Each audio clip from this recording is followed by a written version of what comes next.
Voyage solo vs voyage à plusieurs.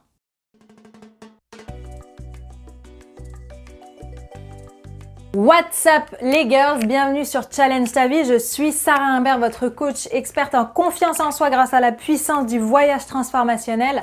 Si vous ne faites pas encore partie de la communauté, vraiment, cliquez sur le bouton s'abonner et faites partie de cette belle aventure parce que la communauté s'agrandit de plus en plus.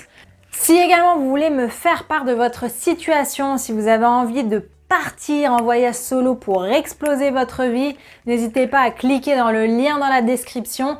On prendra connaissance de votre situation et on vous proposera une solution adaptée. Cela étant dit, j'aimerais revenir au sujet de la vidéo.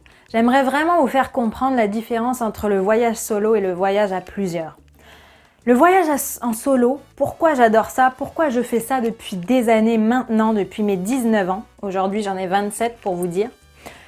Parce que je ressens une réelle liberté. Je ressens une réelle liberté, je ressens une réelle... Je m'écoute, vous savez.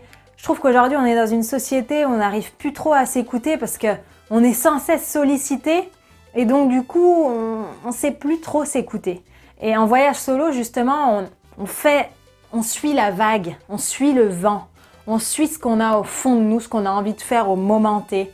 On n'est pas dépendant de la vie de l'autre, on n'est pas dépendant des envies de l'autre, parce que c'est pareil, en tant que voyageur, on a des rythmes différents. Peut-être que la personne avec qui vous allez partir va vouloir faire tous les incontournables de la ville, pendant que vous êtes plus en mode slow tourism, le tourisme lent.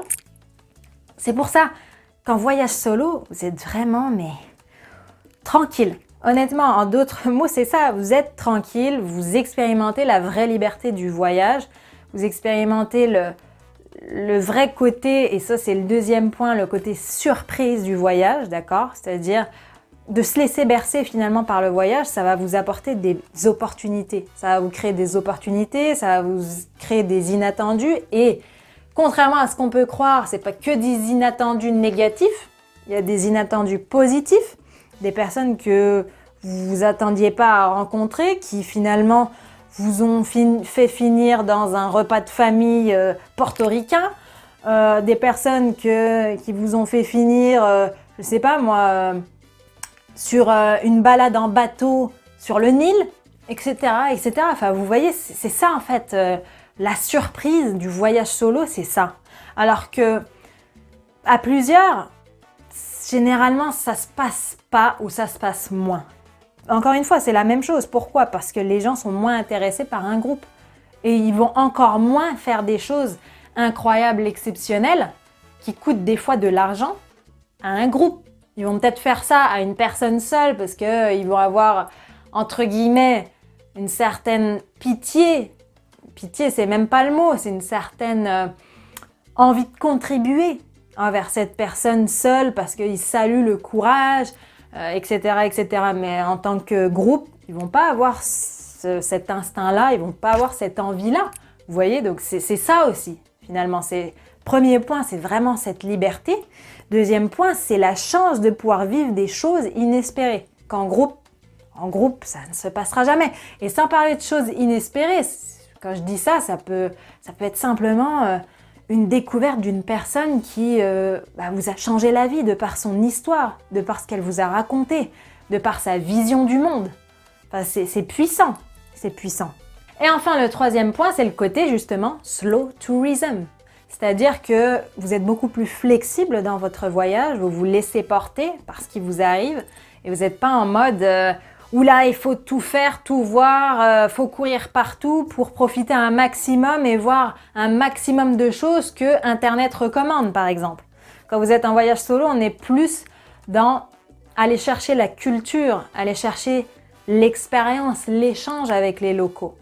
Vraiment, essayer de s'adapter à la culture locale. On n'est plus dans le tourisme pur et dur du tour opérateur. On est vraiment dans le tourisme profond de développement personnel. C'est le cas de le dire. Et c'est ce qu'on fait sur Challenge ta vie. C'est que le voyage solo, ça va nous permettre soit de gagner en confiance en soi 3 fois plus vite, parce qu'on va devenir indépendante 3 fois plus vite, soit on va justement avoir cette liberté de focus sur le moment présent, introspection, de je m'écoute pour la première fois de ma life. Et c'est ça qui va me permettre d'avoir une vision beaucoup plus claire de qui je suis et de où je veux aller.